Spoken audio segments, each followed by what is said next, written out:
Task കുളവായി അതിന് കാരണക്കാരൻ അനീഷാണോ? അതുപോലെ തന്നെ ഇന്നലെ മിഡ് വീക്ക് എവിക്ഷന്റെ നോമിനേഷൻ ലിസ്റ്റ് വന്നു, വീക്കെൻഡ് എവിക്ഷന്റെ നോമിനേഷൻ ലിസ്റ്റ് വന്നു. ഇന്നലെ മുതൽ ഇതുവരെയുള്ള രാവിലെ 9 മണി വരെയുള്ള ലൈവ് അപ്ഡേറ്റ്സുമായിട്ടാണ് ഞാൻ വന്നിരിക്കുന്നത്. നിങ്ങൾക്ക് എല്ലാവർക്കും ചാനൽ ഇഷ്ടപ്പെടുകയാണെങ്കിൽ സബ്സ്ക്രൈബ് ചെയ്യണം കേട്ടോ, ലൈക്ക് ചെയ്യണം. പിന്നെ നിങ്ങൾക്ക് എന്താണ് ഏതൊക്കെ രീതിയിലുള്ള വീഡിയോസ് ആണ് വേണ്ടതെന്ന് വെച്ചാൽ കമന്റ് ചെയ്താൽ മതി. അപ്പോൾ ഓക്കെ, അപ്പോൾ ഇന്നലത്തെ വിശേഷം, ഇന്നലെ മുതൽ നമ്മൾ ഇന്നലെ ഒരു ടാസ്ക് ഉണ്ട് ലൈവില്. നമ്മളൊരു ടാസ്ക് ഉണ്ടായിരുന്നു. ആ ടാസ്കിനകത്ത് റാങ്കിങ് ടാസ്ക് ആയിരുന്നു. ഈ റാങ്കിങ് ടാസ്കിൽ 1 മുതൽ 19 വരെയുള്ള എണ്ണത്തിലായിരുന്നു റാങ്കിങ്. ഒരു ഒന്നാമത്തെ റാങ്ക് വരുന്നവർക്ക് 20 സെക്കൻഡും പണിപ്പുര പോകാനുള്ള ടാസ്കാണിത്. പണിപ്പുരയിൽ ഇവർക്ക് ലക്ഷറി പോയിന്റ് സാധനങ്ങൾ, അത്യാവശ്യം നെസസറി നീഡ്സ് ആയിട്ടുള്ള സാധനങ്ങൾ എടുക്കാം.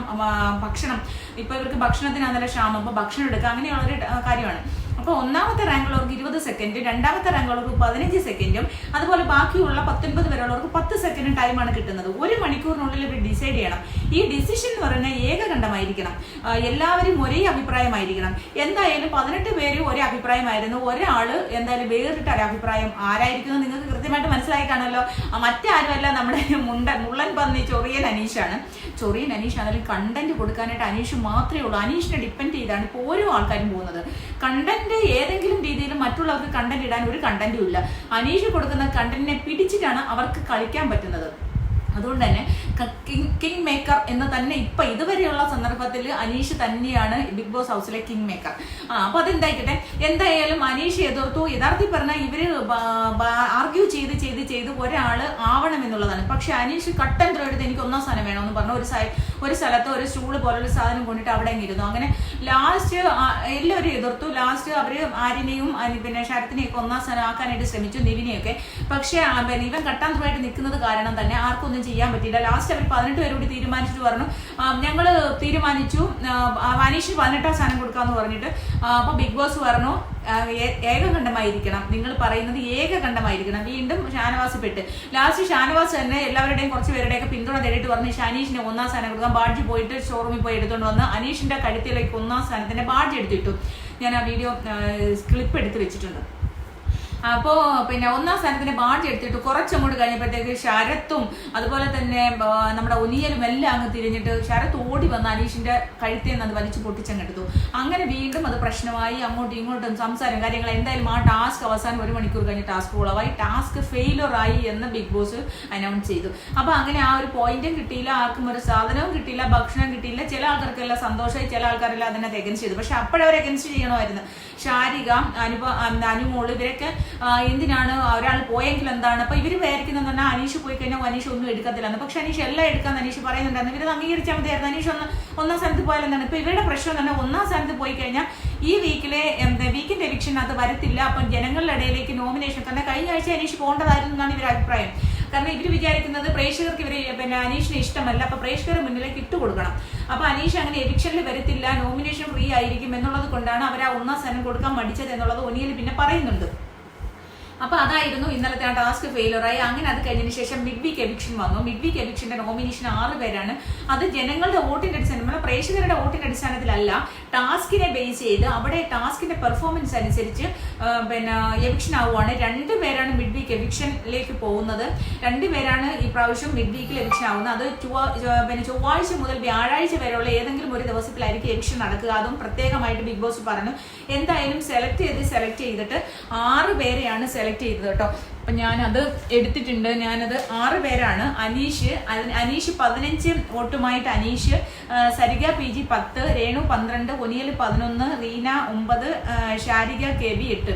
ഇപ്പൊ ഇത്ര 6 പേരെയാണ് ഇതിനകത്ത് സെലക്ട് ചെയ്തത് മിഡ് വീക്ക് എവിക്ഷനിൽ. അപ്പം ഇത് ടാസ്കിന്റെ ബേസിലാണ് കേട്ടോ. ഇത് ടാസ്കിന്റെ ബേസിൽ മാത്രമാണ് ഈ ഒരു എവിക്ഷൻ നടക്കുന്നത്. പിന്നെ അത് കഴിഞ്ഞിട്ട് വീക്കെൻഡ് എവിക്ഷൻ ആയിരുന്നു. വീക്കെൻഡ് എവിക്ഷനിൽ നമ്മൾ പഴയതുപോലെ തന്നെ കൺഫ്യൂഷൻ റൂമിൽ പോയിട്ട് നോമിനേഷൻ 2 പേരുടെ വിധ നോമിനേഷനിലാണ് വന്നത്.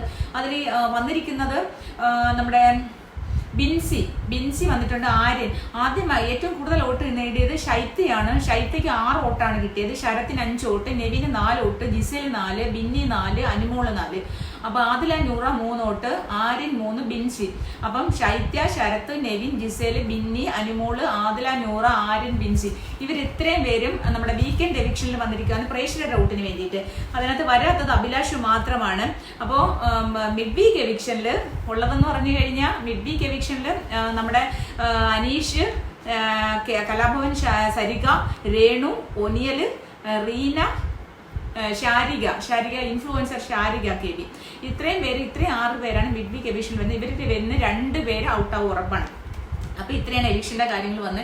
അതിനുശേഷം പിന്നീട് അവിടെ ഭക്ഷണത്തിന്റെ കാര്യങ്ങളും പിന്നെ അങ്ങോട്ടും ഇങ്ങോട്ടും കുറച്ച് സംസാരങ്ങളും കാര്യങ്ങളൊക്കെ ആയി. എന്തുകൊണ്ടാണ് നിങ്ങൾ ചില ആൾക്കാരുടെ വാശിക്ക് വേണ്ടിയിട്ട് നമ്മുടെ എല്ലാവരുടെയും ഫുഡ് പോയല്ലോ, നമുക്ക് ഫുഡ് അല്ലായിരുന്നു പ്രധാനം, അയാൾ പറയുന്നെങ്കിൽ പറയട്ടെ, അയാൾ എന്തെങ്കിലും എടുക്കട്ടെ, ബാക്കിയുള്ളവർക്കെല്ലാം 10 സെക്കൻഡ് ഉണ്ടായിരുന്നല്ലോ എന്ന് ഷാരിക, നമ്മുടെ ഇൻഫ്ലുവൻസർ ഷാരിക പറയുന്നുണ്ടായിരുന്നു. അത് കറക്റ്റാണ്. കാരണം മറ്റുള്ളവർക്ക് ഒരു 10 സെക്കൻഡ് കിട്ടുമായിരുന്നില്ല. അവർക്ക് ഒന്നിലും ഒരു തുണിയോ അല്ലെങ്കിൽ 3-4 ആപ്പിളെങ്കിലും എടുത്തിട്ട് വരാറുന്നില്ല, അല്ല എന്തെങ്കിലും ഫ്രൂട്ട്സ് അവിടെ ഉണ്ടെങ്കിൽ അതോ എന്തെങ്കിലും ഒരു ഭക്ഷണ സാധനങ്ങൾ അവർക്ക് എടുത്തിട്ട് വരാമായിരുന്നു. പിന്നെ അതുപോലെ തന്നെ ഈ ഒന്നാമത്തെ അനീഷിനെ വിട്, അയാൾക്ക് കിട്ടുന്ന 20 സെക്കൻഡാണ്. അയാളുടെ പിന്നെ കാര്യങ്ങൾ എടുത്താൽ തന്നെ അയാൾ എടുത്തോട്ടെ എന്ന് വിചാരിച്ചാൽ മതി. ഇതിപ്പോ എല്ലാവരുടെയും അവസരമാണ്. ഈ ഓപ്പർച്യൂണിറ്റി നഷ്ടപ്പെടുത്താൻ നമുക്ക് എളുപ്പമാണ്. ഈ എല്ലാവരുടെയും ഓപ്പർച്യൂണിറ്റി ഒരേ കണക്ക് നഷ്ടപ്പെട്ടു പോയി. പിന്നെ അയാളല്ലേ ഈ ടാസ്ക് കുളമാക്കിയെന്ന് ചിലവരൊക്കെ വിചാരിക്കുന്നുണ്ടാവും. പക്ഷേ അയാൾ ടാസ്ക് കുളമാക്കി, ഇതൊരു ടാസ്ക്കാണ്, അതിനൊരു കണ്ടന്റ് ആണ്. അല്ലാണ്ട് എല്ലാവരും ഏകകണ്ഠമായിട്ട് എന്തുമല്ല നമ്മൾ വല്ല മീറ്റിങ്ങിന് അങ്ങനെ പോയതാണ്. ഓരോരുത്തരും ഇൻഡിവിജ്വൽ പ്ലേയേഴ്സ് ആണ്. അവർക്ക് അവരുടേതായിട്ടുള്ള ഒപ്പീനിയൻസ് ഉണ്ട്. ആ ഒപ്പീനിയൻസിൽ അവർ അടിയുറച്ചുന്ന അവരുടെ നിലപാടുകൾ പറയണം. എനിക്ക് 1-ാം സ്ഥാനം വേണമെങ്കിൽ എനിക്ക് 1-ാം സ്ഥാനം വേണം. അതിന് വിട്ടുകൊടുക്കാൻ ഞാനെന്തിനാ അവർക്ക് വേണ്ടി തയ്യാറാവുന്നത്? എൻ്റെ അമ്മാവൻ്റെ മോളോ അല്ല എൻ്റെ അമ്മാവൻ്റെ മോനാണോ? അല്ലല്ലോ, ഞാൻ വിട്ടുകൊടുക്കുക. ഞാനൊരു ഗെയിമറാണ്. അപ്പം ഞാൻ ഒരു ഹൗസ് ആണെന്നുള്ളത് ഒരു വശത്തൂടെ നമ്മൾ ചിന്തിക്കണം. ഇതൊരു വീടാണ്, നമ്മുടെ റിയൽ ആയിട്ടുള്ള ക്യാരക്ടറാണ്. നമ്മുടെ റിയൽ ആയിട്ടുള്ള ക്യാരക്ടർ നമ്മൾ എന്തിനാ മറിച്ചിരിക്കുന്നത്? എല്ലാ മനുഷ്യർക്കും ഉണ്ട്, എല്ലാ വ്യക്തികൾക്കും ഉണ്ട്. ഞാൻ 1-ാം സ്ഥാനമാണ്. ഇപ്പൊ ഞാൻ ചെന്ന് കഴിഞ്ഞാൽ എനിക്ക് ആഗ്രഹം ഉണ്ടാവും എനിക്ക് 1-ാം സ്ഥാനം വേണം. അപ്പൊ ഞാൻ പിന്നെ എന്തിനാകുമോ എന്നാ പിന്നെ 1-ാം സ്ഥാനം വേണ്ട. അപ്പൊ ശരി, കുടുംബത്തിന് അമ്മ വിട്ടുവീഴ്ച വേണം. അങ്ങനെ വിട്ടുവീഴ്ചയ്ക്കല്ലല്ലോ നമ്മൾ ചെന്നത്, നമ്മളൊരു ഗെയിമും കൂടിയാണല്ലോ. വിട്ടുവീഴ്ച വേണം. അതൊരു ഒരു ഹൗസാണ്. ആ ഹൗസിനകത്ത് എന്തൊക്കെയാണ് വിട്ടുവീഴ്ച? നമ്മൾ കിച്ചണിൽ ഫുഡ് ഉണ്ടാക്കുന്നതിന് വിട്ടുവീഴ്ച, നമ്മൾ ക്ലീൻ ചെയ്യണം, നമ്മുടേതായിട്ടുള്ള ഹെൽത്ത് പേഴ്സണൽ ഹൈജീൻ ആയാലും, നമ്മൾ പരിസരം വൃത്തിയാക്കുന്നതിലായാലും, നമ്മൾ കുടിച്ച പാത്രവും നമ്മൾ കുടിച്ച ഗ്ലാസും പാത്രവും ഒക്കെ കഴുകി വെക്കുന്നതിലൊക്കെ നമ്മൾ പ്രത്യേകമായിട്ട് നമ്മളൊരു വീടാണെന്ന് ചിന്തിക്കണം. പിന്നെ അതൊക്കെ പിന്നെ നമ്മളൊരു വീട്ടിൽ എന്താണ് പരിപാലിക്കേണ്ടത്? നമ്മുടെ വീട്ടിൻ്റെതായിട്ടുള്ള കുറച്ച് ചിട്ടവട്ടങ്ങളൊക്കെ ഉണ്ടല്ലോ.